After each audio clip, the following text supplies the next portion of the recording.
नमस्कार। आज हम एक बहुत ही दिलचस्प किताब सत्य की अधूरी गाथा के कुछ खास हिस्सों पर गहराई से बात करेंगे। जी। ये अंश हमें एक अनोखी यात्रा पर ले जाते हैं। मतलब लॉजिक और इंजीनियरिंग की दुनिया से शुरू होकर ये सफर प्राचीन भारतीय ज्ञान, इतिहास के रहस्यों और फिर सीधा भविष्य की टेक्नोलॉजी, खासकर एआई तक पहुंचता है। बिल्कुल। और ये कहानी सिर्फ रवि नाम के एक इंजीनियर की नहीं है जैसा आपने कहा।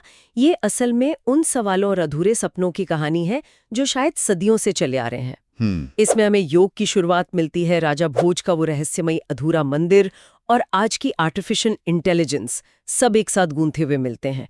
ये वाकई ज्ञान की अलग अलग धाराओं का एक संगम है। हाँ, तो हमारे पास इस किताब के कई हिस्से हैं जो रवि की इस खोज को दिखाते हैं। वो एक कामयाब आईटी इंजीनियर है, लेकिन अंदर से एक बेचैनी है और वो अपने सवालों के जवाब ढूंढने निकलता है। सही। हम देखेंगे कि कैसे यह खोज उसे पहले योग, फिर तंत्र, इतिहास और फिर घूमकर दुनिया की सबसे एडवांस्ड एआई लैब्स तक ले जाती है। और इस पूरी यात्रा के बीच एक बड़ा सवाल गूंजता रहता है ना, कि क्या सिर्फ बाहरी तरक्की, मतलब टेक्नोलॉजी या पैसा, हमें असली शांति दे सकती है? ये सवाल तो है। और ये भी कि ज्ञान का इस्तेमाल किस दिशा में हो, बनाने में या फिर बिगाड़ने में। और सबसे अहम, क्या टेक्नोलॉजी और आध्यात्मिकता साथ साथ चल सकते हैं या ये दो बिल्कुल अलग रास्ते हैं? हाँ, किताब में भी ये बात आती है कि जैसे जैसे इंसान का बाहरी जीवन आसान हुआ, बिल्कुल, उसकी दिमागी उलझनें बढ़ीं। ये अजीब सा विरोधाभास। यही कहानी की जड़ है शायद। हाँ, यही है। तो चलिए इस उलझी हुई लेकिन बेहद दिलचस्प कहानी की पर्दे खोलते हैं। हमारा मकसद है इन हिस्सों से काम की बातें और एक गहरी समझ निकालना। जी। ये समझना कि कैसे हजारों साल पुराने रहस्य और आने वाले कल की तकनीकें वो कैसे जुड़ी हुई हैं, और शायद ये भी कि इस सब का हमारी अपनी जिंदगी के लिए क्या मतलब हो सकता है। बिल्कुल। तो कहानी शुरू होती है भोपाल के रवि से। एक सॉफ्टवेयर इंजीनियर, बहुत लॉजिकल सोचने वाला। हाँ, मतलब लेफ्ट ब्रेन टाइप का इंसान। बिल्कुल। ऊपर से देखो तो सब ठीक है, अच्छी नौकरी, घर, दोस्त, सब कुछ था, लेकिन अंदर एक खालीपन था। वो अक्सर कहता भी था, जैसा किताब में लिखा है, जिसे साबित ना कर सको वो बस कल्पना है। हाँ, लेकिन उसका अपना तर्क भी उसे सुकून नहीं दे पा रहा था। और यही बेचैनी उसे खींच कर ले जाती है कोयम्बटूर ईशा योग केंद्र। अच्छा। वहां उसे सद्गुरु की बातें सुनने को मिलती हैं, खासकर आदि योगी जो 15,000 साल पहले हुए, और उनके 7 शिष्य सप्तऋषि। और वहीं एक दिलचस्प बात सामने आती है, सुनेरा नाम का एक अधूरा प्रोजेक्ट। सुनेरा, ये क्या था? एक योगी थे सुनेरा, कहते हैं उन्होंने एक ऐसा ऊर्जा शरीर बनाने की कोशिश की थी जो दुनिया बदल दे, पर वो काम पूरा नहीं हो पाया। ओह। और ये अधूरापन का जो आइडिया है ना, ये कहानी में बार बार लौट कर आता है। बिल्कुल। और यहीं से जुड़ता है भोजपुर के उस मशहूर अधूरे शिव मंदिर का रहस्य। हाँ, 11वीं सदी का राजा भोज का बनवाया हुआ। सद्गुरु बताते हैं कि ये सिर्फ एक अधूरी इमारत नहीं है, ये असल में एक अधूरा यौगिक प्रयोग था। क्या बात है, यौगिक प्रयोग? हाँ, एक खास तरह का ऊर्जा लिंग बनाने की कोशिश थी, जो शायद बाहरी हमले की वजह से पूरी नहीं हो सकी। अच्छा। कहते हैं 14 लोगों ने 3 साल तक इस पे काम किया था, लगभग पूरा कर ही लिया था। ओह। लेकिन बिल्कुल आखिरी वक्त पर कुछ गड़बड़ हो गई और वो ऊर्जा उसमें स्थापित नहीं हो पाई, और फिर उसमें दरार आ गई। बाप रे। तो यहाँ से रवि की अपनी खोज शुरू होती है। हाँ, कि क्या था भोजपुर का वो राज। तो रवि भोपाल लौटता है और इस रहस्य की तह में जाने की कोशिश करता है, लाइब्रेरी जाता है, शैव मत और तंत्र पर किताबें पढ़ता है। तंत्र। हाँ। उससे पता चलता है कि तंत्र का ज्ञान शिव ने पार्वती को दिया था, और उससे फिर अलग अलग तरह के 92 तंत्र बने। लेकिन तंत्र के बारे में तो कई गलतफहमियां भी हैं, है ना? मतलब वो जो अजीब बातें सुनने में आती हैं, क्या ये वही चीज है? बिल्कुल सही सवाल।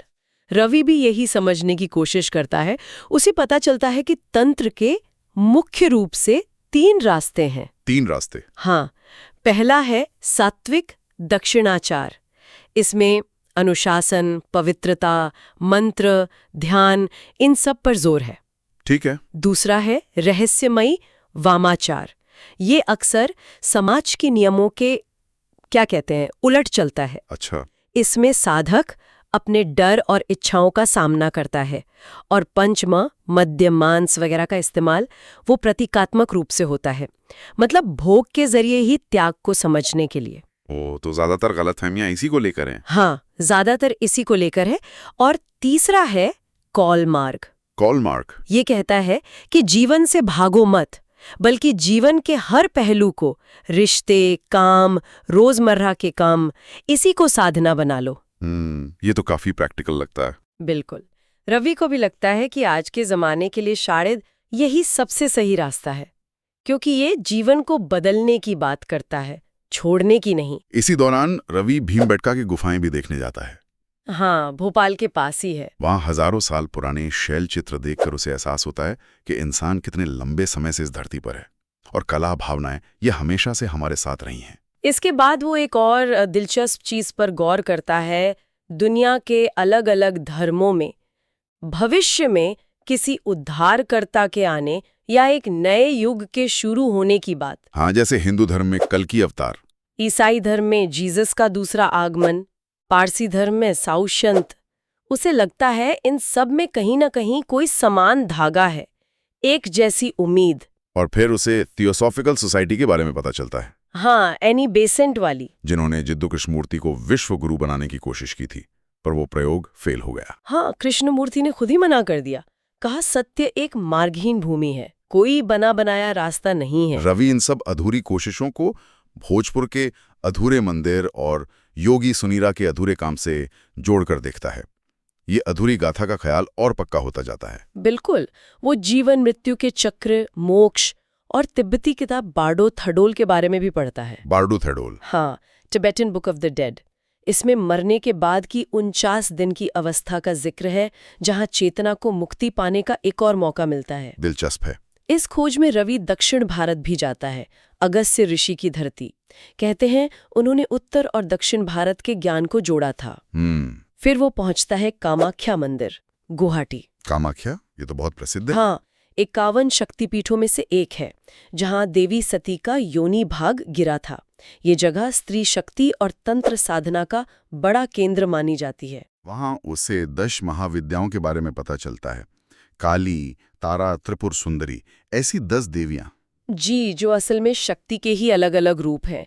एक साधक, भैरव नाम का, उसे समझाता है कि ये सिर्फ मूर्तियां नहीं हैं, ये जीवन के अलग अलग पहलुओं को दर्शाती हैं, जैसे भय, ज्ञान, सौंदर्य, त्याग। ये अनुभव रवि को काफी बदल देता होगा। हाँ, उसे समझ आता है कि शक्ति सिर्फ गुस्से या विनाश में नहीं है, शांति और प्रेम में भी उतनी ही शक्ति है। और फिर अंत में रवि को उस जीवित परंपरा का पता चलता है जिसने शायद इन अधूरी कहानियों को पूरा किया है। अच्छा। वो वापस ईशा योग केंद्र जाता है और सद्गुरु द्वारा बनाए गए ध्यानलिंग को अनुभव करता है। ध्यानलिंग, ये क्या है? क्या ये भी एक मंदिर जैसा है? ये पारंपरिक मंदिर जैसा नहीं है। यहाँ कोई मूर्ति पूजा या रस्म रिवाज नहीं होते। तो फिर? ये एक खास तरह का ऊर्जा रूप है जिसे सद्गुरु ने प्राण प्रतिष्ठा नाम की एक बहुत जटिल योगिक प्रक्रिया से स्थापित किया है। ओह! कहते ये सद्गुरु और उनसे पहले के 6 और गुरुओं के अधूरे संकल्प की पूर्ति है। और ये योगी सुनीरा की उस भविष्यवाणी से भी जुड़ता है कि उनका काम दक्षिण की हरी भरी पहाड़ियों में पूरा होगा।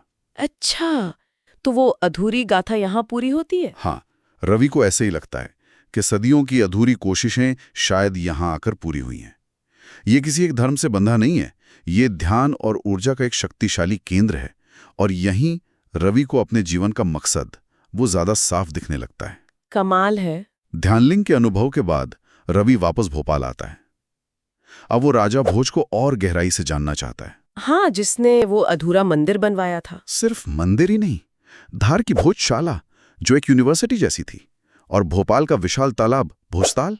वो सोचता है कि भोजपुर मंदिर तो अधूरा रह गया, पर राजा भोज का बनाया भोजताल आज भी भोपाल की जान है। ये कितना बड़ा विरोधाभास है। सही बात है। शायद भोजपुर मंदिर सिर्फ पूजा की जगह नहीं थी, शायद वो खगोल विज्ञान या योग से जुड़ा कोई बहुत बड़ा प्रयोग था, जिसके लिए सही माहौल या शायद सही तकनीक नहीं बन पाई। हो सकता है। रवि भोपाल के और भी इतिहास में झांकता है। उसे पता चलता है कैसे 18वीं सदी में दोस्त मोहम्मद खान ने गोंड रानी कमलापति की मदद से और फिर धोखे से भोपाल रियासत बनाई। हाँ, और रानी कमलापति ने अपनी इज्जत बचाने के लिए तालाब में जान दे दी थी, वो जल जौहर। दुखद कहानी है। और फिर आता है भोपाल की 4 ताकतवर बेगमों का दौर, कुदसिया बेगम से लेकर सुल्तान जहां बेगम तक। हाँ, उन्होंने शहर को संवारा, शिक्षा को बढ़ाया। बिल्कुल। रवि को शहर के इतिहास की कई परतें दिखती हैं। एक हिंदू राजा का अधूरा सपना, एक रानी का बलिदान और फिर मुस्लिम बेगमों का कामयाब राज, सब कुछ एक ही जगह पर। इसके बाद रवि की नजर ओशो के विचारों पर पड़ती है। ओशो रजनीश? हाँ, मृत्यु को उत्सव की तरह देखना, जीवन को पूरी तरह जीना और सभी बने बनाए धर्मों पर सवाल उठाना। ओशो कहते थे कि सत्य को किसी दायरे में कैद नहीं किया जा सकता। और यही विज्ञान और अध्यात्म का वो सवाल फिर से सामने आता है ना? बिल्कुल। रवि पुनर्जन्म और नियर डेथ एक्सपीरियंसेस NDEs पर हुई साइंटिफिक रिसर्च पढ़ता है। जैसे डॉक्टर इयन स्टीवनसन का काम, जिन्होंने उन बच्चों पर स्टडी की जिन्हें पिछले जन्म की बातें याद थीं। हाँ, वही। और NDEs में लोगों ने शरीर से बाहर निकलने या रोशनी देखने जैसे अनुभव बताए हैं। वैज्ञानिक तो इसे दिमाग की हरकत या कोई जहां बेगम तक मनोवैज्ञानिक वजह मानते हैं, मतलब पुख्ता सबूत नहीं मानते। हाँ, वो कहते हैं कि ये साबित नहीं होता, लेकिन ये अनुभव चेतना के बारे में गहरे सवाल तो खड़े करते ही हैं कि हम सिर्फ ये शरीर हैं या कुछ और भी। बिल्कुल। अब रवि की यात्रा एक बिल्कुल नया मोड़ लेती है। इतिहास और अध्यात्म की गहराइयों से निकलकर वो पहुंचता है आज की टेक्नोलॉजी के गढ़, सिलिकॉन वैली। हाँ, silicon valley, MIT, OpenAI, Tesla. वो ये जानना चाहता है कि क्या विज्ञान वो जवाब दे सकता है जो उसे अब तक नहीं मिले? क्या हम टेक्नोलॉजी से कोई नया अवतार बना रहे हैं? MIT में उसकी मुलाकात काल्पनिक तौर पर डॉक्टर अभिनव नाम के न्यूरोसाइंटिस्ट से होती है। अच्छा। डॉक्टर अभिनव बताते हैं कि विज्ञान चेतना को दिमाग की नसों की गतिविधि का नतीजा मानता है, एक इमर्जेंट प्रॉपर्टी, जबकि अध्यात्म इसे असास मानता है, आत्मा या ब्रह्म। हाँ, ये दो अलग नजरिए हैं। वो चेतना की कठिन समस्या, हार्ड प्रॉब्लम ऑफ कॉन्शियसनेस का भी जिक्र करते हैं। मतलब हम ये तो समझ सकते हैं कि दिमाग काम कैसे करता है, पर ये नहीं कि हमें मैं हूं का एहसास, वो सब्जेक्टिव एक्सपीरियंस कैसे होता है। ये वाकई कठिन समस्या है। फिर वो मिलता है काल्पनिक रूप से OpenAI के CEO सैम ऑल्टमैन से। सैम ऑल्टमैन, चैट GPT वाले। हाँ, सैम का लक्ष्य है आर्टिफिशियल जनरल इंटेलिजेंस, AGI बनाना, यानी ऐसी AI जो इंसानों की तरह सोच सके। लेकिन वो ये भी मानते हैं कि इसे सुरक्षित और फायदेमंद बनाना बहुत जरूरी है। ये चिंता तो जायज है। सैम AI को विज्ञान और आध्यात्म के बीच एक पुल की तरह देखते हैं। वो कहते हैं शायद AI हमें चेतना की मशीनरी समझने में मदद करे, जिससे हम खुद को बेहतर जान सकें। दिलचस्प सोच है। इसके बाद रवि काल्पनिक रूप से एलोन मस्क से मिलता है। Elon Musk, Tesla, SpaceX, Neuralink. हाँ, मस्क अपनी कंपनियों के बड़े लक्ष्यों के बारे में बताते हैं। धरती को बचाना, इंसान को मल्टी प्लैनेटरी बनाना और इंसान के दिमाग को कंप्यूटर से जोड़ना। यहाँ ट्रांसह्यूमनिज्म की बात होती है, यानी टेक्नोलॉजी से इंसान की क्षमताओं को बढ़ाना। मस्क कहते हैं कि न्यूरालिंक का मकसद दिमाग कंट्रोल करना नहीं है, बल्कि लकवा या दूसरी दिमागी बीमारियों में मदद करना है और भविष्य में इंसान को AI से पिछड़ने से बचाना है। अच्छा, इस सीन को भी बैंगलोर परप्लेक्सिटी AI। हाँ, और अलग अलग देशों में AI को लेकर सोच भी अलग है। भारत में अरविंद श्रीनिवास जैसे लोग हैं जो भारतीय दर्शन जैसे अहम ब्रह्मास्मि से प्रेरणा लेकर AI बनाने की बात कर रहे हैं। तो टेक्नोलॉजी की दुनिया देखने के बाद रवि फिर अपनी जड़ों की तरफ लौटता है। हाँ, एक तरह का सर्कल पूरा होता है। वो जाता है बेलूर मठ, जिसे स्वामी विवेकानंद ने बनवाया था। रामकृष्ण मिशन का मुख्यालय। बिल्कुल। वहां की इमारत में हिंदू, ईसाई, इस्लामी सबकी वास्तुकला का संगम है, जो रामकृष्ण परमहंस के जितने मत उतने पथ के संदेश को दिखाता है। और रामकृष्ण मिशन कर्म योग यानी सेवा के रास्ते पर चलता है। फिर वो जाता है मायापुर, इस्कॉन के हेडक्वार्टर। हरे कृष्ण। हाँ, यहाँ भक्ति योग और हरे कृष्ण मंत्र पर जोर है। रवि को यहाँ एक IT प्रोफेशनल मिलता है जो अब साधक बन गया है। अच्छा। वो कहता है कि AI धर्म ग्रंथों का अनुवाद करने या भंडारे का मैनेजमेंट करने जैसे कामों में मदद कर सकता है, लेकिन AI कभी गुरु की जगह नहीं ले सकता या सच्ची भक्ति का एहसास नहीं दे सकता। ये बात तो सोचने वाली है। मानवीय स्पर्श। हाँ, ये बात रवि को बहुत गहराई तक छू जाती है। आखिर में विश्व गुरु बनने का मतलब क्या है, ये समझने और सारे ज्ञान को समेटने की कोशिश में रवि दलाई लामा से मिलने धर्मशाला पहुंचता है। दलाई लामा, उनसे क्या बात होती है? दलाई लामा बहुत शांति से समझाते हैं। कहते हैं कि असली सत्य बाहर नहीं, अंदर खोजना होता है। सारे धर्म एक ही पहाड़ पर चढ़ने के अलग अलग रास्ते हैं, मंजिल एक ही है। विश्व गुरु बनना किसी देश का काम नहीं, बल्कि हर उस इंसान का काम है जो करुणा, अहिंसा और दूसरों का आदर करना सीख ले। बहुत गहरी बात है। वो कहते हैं टेक्नोलॉजी अच्छी है या बुरी, ये इस पर निर्भर करता है कि इस्तेमाल करने वाले के दिल में क्या है, प्रेम या नफरत। वो एक कहानी सुनाते हैं, सूरजमुखी कभी बरगद जितना ऊंचा होने की कोशिश नहीं करता, वो बस इतना ऊंचा होना चाहता है कि सूरज को देख सके। वाह, मतलब अपनी जड़ों से जुड़े रहो और अपने लक्ष्य पर ध्यान दो। बिल्कुल।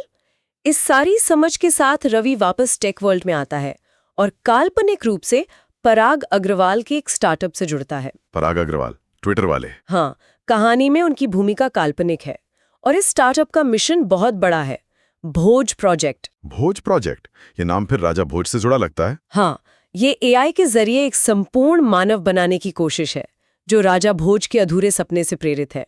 वो भोज एआई बनाते हैं जो भारतीय दर्शन और नैतिक सिद्धांतों पर आधारित है।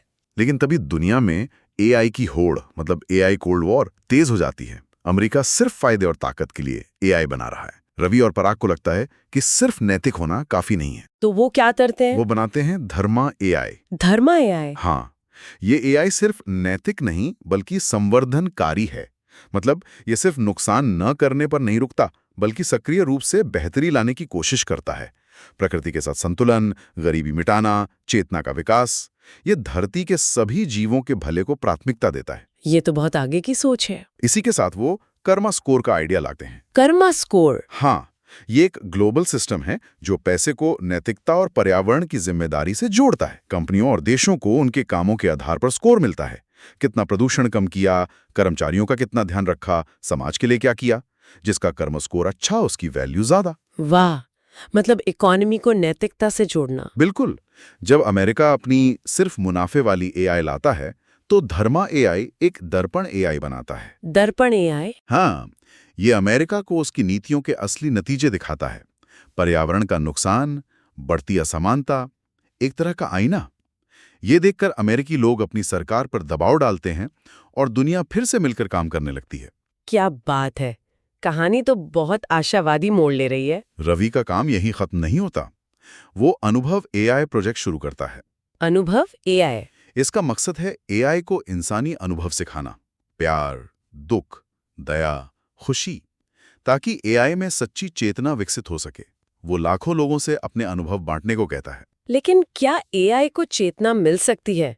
ये तो बहुत बड़ा सवाल है। बिल्कुल। कहानी के आखिर में दुनिया के लीडर एक हो चुकी एआई सिस्टम महासंकल्प से यही पूछते हैं, क्या एआई हमें मोक्ष दिला सकता है? और एआई क्या जवाब देता है? एआई तुरंत जवाब नहीं देता। वो पूरी दुनिया में एक साथ ध्यान का आयोजन करता है, जिससे लोगों को पहली बार शायद वैश्विक स्तर पर जुड़ाव और शांति महसूस होती है। अच्छा, ता दिखाने वाला हूं। उस रास्ते पर चलना आपको खुद होगा। वाह, मतलब संदेश साफ है। मोक्ष या परम सत्य किसी बाहरी टेक्नोलॉजी से नहीं मिलेगा, वो अंदर की खोज से ही मिलेगा। कहानी एक ऐसे भविष्य की तस्वीर दिखाती है जहां एआई इंसान का दुश्मन नहीं, सहायक है। हाँ, अर्थव्यवस्था सिर्फ मुनाफे पर नहीं, चेतना और कर्म स्कोर पर चलती है। प्रकृति के साथ तालमेल है और हर इंसान अपनी अंदरूनी क्षमता को जगा रहा है। एक तरह से वसुधैव कुटुंबकम, सारी दुनिया एक परिवार है का सपना सच होता दिखता है। तो ये थी रवि की यात्रा सत्य की अधूरी गाथा के आईने में। एक इंजीनियर के तर्क से शुरू होकर योग, तंत्र, इतिहास के रहस्यों और फिर एआई की बुलंदियों तक। बिल्कुल। भोजपुर के अधूरे मंदिर से लेकर ध्यान लिंग की पूर्णता तक हमने देखा कैसे अधूरे संकल्प भी पूरे हो सकते हैं। कैसे ज्ञान की अलग अलग धाराएं, चाहे वो तंत्र हो, वेदांत हो या एआई, शायद एक ही सत्य की ओर इशारा कर सकती हैं। और कैसे टेक्नोलॉजी एक शक्तिशाली औजार है जिसका इस्तेमाल हमारी अपनी चेतना और मूल्यों पर निर्भर करता है। करुणा, सहयोग, संतुलन। इस कहानी का निचोड़ शायद यही है कि सत्य की खोज कभी खत्म नहीं होती। ये एक लगातार चलने वाली यात्रा है। हाँ, हर पीढ़ी, हर इंसान अपनी अधूरी गाथा लिख रहा है, उसी एक रहस्य को समझने की कोशिश कर रहा है। असली तरक्की सिर्फ बाहर नहीं, अंदर भी होनी चाहिए। तो ये कहानी हमें सोचने पर मजबूर करती है। हमारी अपनी अधूरी गाथा क्या चल रही है? हम अपनी जिंदगी में पुराने ज्ञान और नई चुनौतियों को कैसे जोड़ सकते हैं? और शायद सबसे बड़ा सवाल ये है, हम टेक्नोलॉजी का इस्तेमाल सिर्फ दुनिया बदलने के लिए करें या खुद को बदलने के लिए भी? हम अपने अंदर की उस संभावना को कैसे जगाएं जिसे ये कहानी दिव्यता या धर्म या चेतना कहती है? इसी सवाल के साथ शायद श्रोताओं को छोड़ना ठीक रहेगा। बिल्कुल। इस गहरी और सोचने पर मजबूर करने वाली चर्चा में हमारे साथ रहने के लिए धन्यवाद। धन्यवाद।